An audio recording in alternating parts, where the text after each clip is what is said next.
నమస్తే welcome to big story.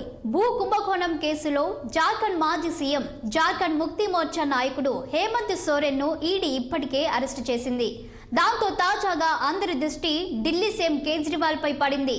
తమ next target Kejriwal అని బీజేపీ నేతలు అంటున్నారు. ఈ నేపథ్యంలో ఇవాల్టి బిగ్ స్టోరీ నెక్స్ట్ టార్గెట్.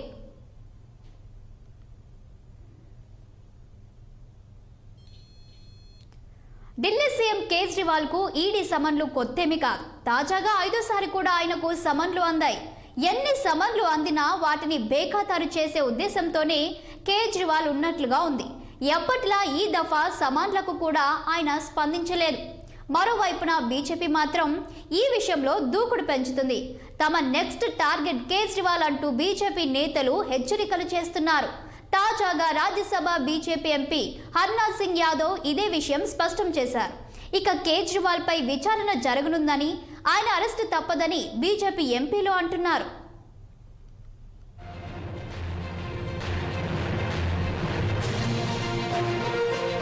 జనవరి 31న జార్ఖండ్ మాజీ సీఎం హేమంత్ సోరెన్ ను ఈడీ అరెస్టు చేసింది. భూ కుంభకోణం కేసులో ఇరుక్కోవడమే ఇందుకు కారణంగా తెలుస్తోంది. హేమంత్ సోరెన్ అరెస్ట్ అప్పటికప్పుడు జరిగిందేమీ కాదు. జనవరి 29న లేదా 31న తమ ముందు హాజరు కావాల్సిందిగా గతంలో ఈడీ ఆయనకు నోటీసులు జారీ చేసింది. ఈడీ నుంచి ఆయనకు సమన్లు జారీ కావడం అది 10వసారి. ఎప్పట్లా సోరెన్ ఈ సమన్లకు స్పందించలేదు. తన అరెస్టు ఖాయమని గ్రహించారు. అందుకే కొన్ని గంటల పాటు ఎవ్వరికీ కనిపించకుండా పోయారు. ఆ తరువాత ఈడీ ఆయనను అరెస్టు చేసింది. తాజాగా ఆయనను రాంచీలోని ఈడీ కోర్టులో హాజరుపరిచింది.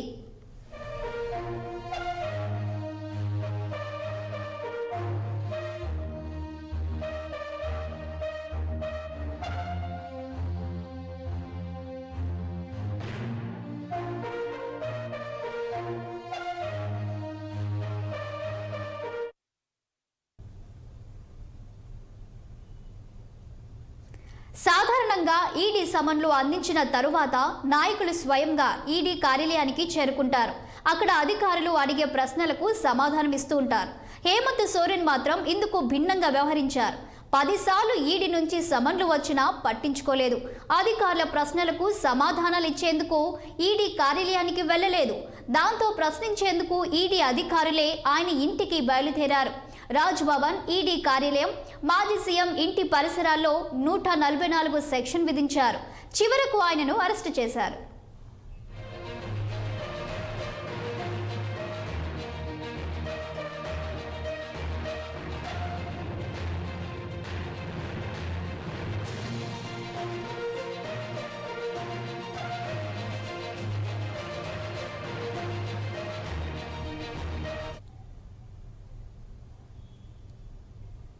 మొత్తం మీద జార్ఖండ్ మాజీ సీఎం హేమంత్ సోరెన్ అరెస్టు విషయంలో ఈడీ బాగానే ఓపిక పట్టినట్లుంది.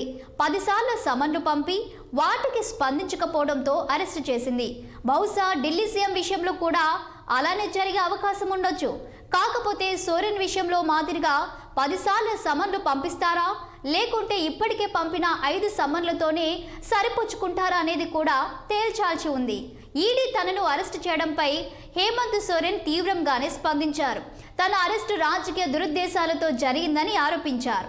అంతేకాకుండా తన ప్రభుత్వాన్ని అస్థిరం చేసేందుకు ఈడీ ప్రయత్నిస్తుందని విమర్శించారు. మొత్తం మీద హేమంత్ సోరెన్ అరెస్టు జరిగిన తీరు గమనిస్తే కేజ్రీవాల్ విషయంలోనూ అలానే జరిగేందుకు అవకాశం ఉందనిపిస్తోంది. వరుసగా సమన్లు ఇవ్వడం, దేనికి స్పందించకపోతే చివరి ప్రయత్నంగా అరెస్టు చేయడం, ఇదే ఈడీ వ్యూహంగా ఉండవచ్చు.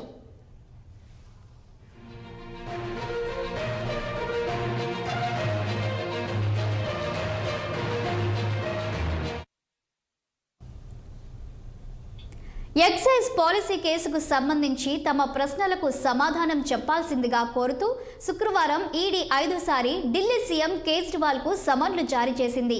ఈ కేసులో మాజీ deputy CM Manish Sisodia, party MP Sanjay Singh ఇప్పటికే జ్యుడిషియల్ కస్టడీలో ఉన్నారు. కేజ్రీవాల్ సన్నిహిత సహచరుడు విజయ నాయర్ మాత్రం మధ్యంతర బెయిల్పై బయటనే ఉన్నారు. కేజ్రీవాల్ మాత్రం ఈడీ ముందు హాజరయ్యేందుకు నిరాకరిస్తున్నారు. తనను నిందితుడిగా భావించి హాజరు కావాలంటున్నారా, లేదంటే సాక్షిగా హాజరు కావాలంటున్నారా అని ఆయన ప్రశ్నిస్తున్నారు. అంతేకాదు రాజకీయ కారణాలతోనే తనపై విచారణ నిర్వహిస్తున్నారని ఆరోపించారు. తన ఇమేజ్ను దెబ్బతీయడం, బీజేపీని సవాల్ చేయకుండా ఆమ్ ఆద్మీ పార్టీని నిరోధించడమే ఈ విచారణ లక్ష్యమని విమర్శించారు.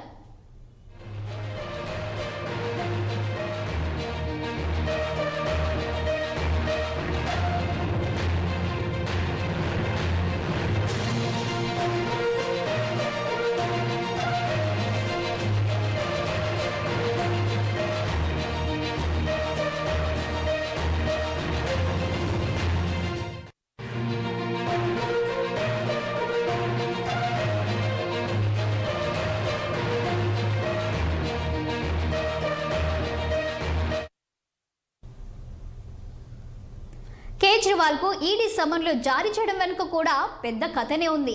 మద్యం కుంభకోణం కేసులో ఆమ్ ఆద్మీ నాయకత్వం పాత్రను ఎందుకు దర్యాప్తు చేయడం లేదని ఈడీని సుప్రీంకోర్టు ఇప్పటికే ప్రశ్నించింది. ఈ నేపథ్యంలోనే కేజ్రీవాల్ ను కూడా ప్రశ్నించాలని ఈడీ నిర్ణయించింది. కేజ్రీవాల్ మాత్రం ఈడీ విచారణకు సహకరించడం లేదు. ఎక్సైజ్ పాలసీ కేసు విషయంలో ఈడీ దాఖలు చేసిన ఛార్జ్ షీటులో కేజ్రీవాల్ పేరు కూడా ప్రస్తావనకు వచ్చింది. సిసోడియా బెయిల్ అభ్యర్థనను ఈడీ సవాల్ చేసింది. 6 నెలల్లోగా విచారణ ముగించనున్నట్లు తెలిపింది. ఈ నేపథ్యంలో చూస్తే రేపో మాపో లేదంటే ఎన్నికల నోటిఫికేషన్కు ముందుగానో కేజ్రీవాల్ విషయంలో ఈడీ కఠిన చర్యలు తీసుకునే అవకాశం కనిపిస్తోంది.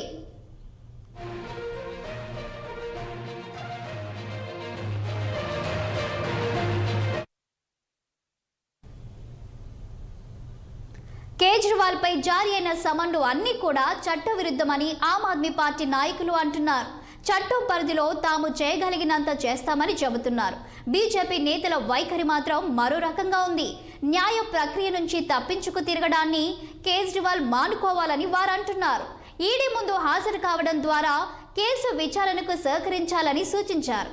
ఈడీ నుంచి తప్పించుకు తిరిగితే ఆర్థిక నేరగాడి మాదిరిగా కేజ్రీవాల్ పరిస్థితి దిగజారిందని బీజేపీ నేతలు విమర్శిస్తున్నారు. సిబిఐ ఈడీ దర్యాప్తు చేస్తున్న లిక్కర్ స్కామ్లో ఆయన పాత్ర ఉంది కాబట్టే తప్పించుకు తిరుగుతున్నారని ఢిల్లీ బీజేపీ చీఫ్ వీరేంద్ర సచ్దేవా ఆరోపిస్తున్నారు.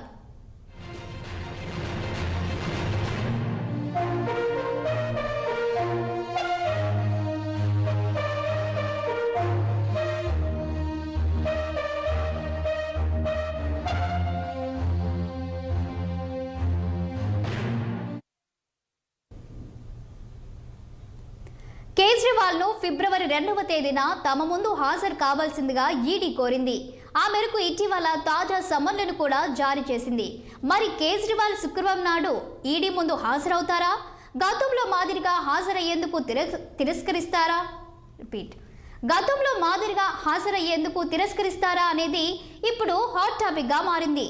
కేజ్రీవాల్ గనుక హాజరయ్యేందుకు నిరాకరిస్తే ఆయన విషయంలో ఈడీ వైఖరి ఎలా ఉంటుందనేది కూడా ప్రాధాన్యం సంతరించుకుంది. ఇప్పటి వరకు ఉన్న పరిస్థితిని చూస్తుంటే కేజ్రీవాల్ తాజా సమన్లను సైతం ఎంతో లైట్గా తీసుకున్నట్లుగానే ఉంది.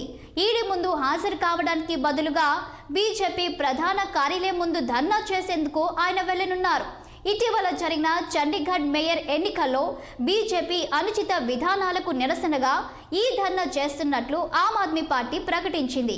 మరోవైపున ఈడీ మాత్రం కాస్తంత దూకుడు ధోరణితోనే ఉంది. తాజాగా జార్ఖండ్ మాజీ సీఎం హేమంత్ సోరెన్ అరెస్టునే ఇందుకు ఉదాహరణగా చెప్పవచ్చు. మరి అదే దూకుడును కేజ్రీవాల్ విషయంలోనూ ప్రదర్శిస్తుందా అనేది మాత్రం చిక్కు ప్రశ్నగానే మిగిలింది.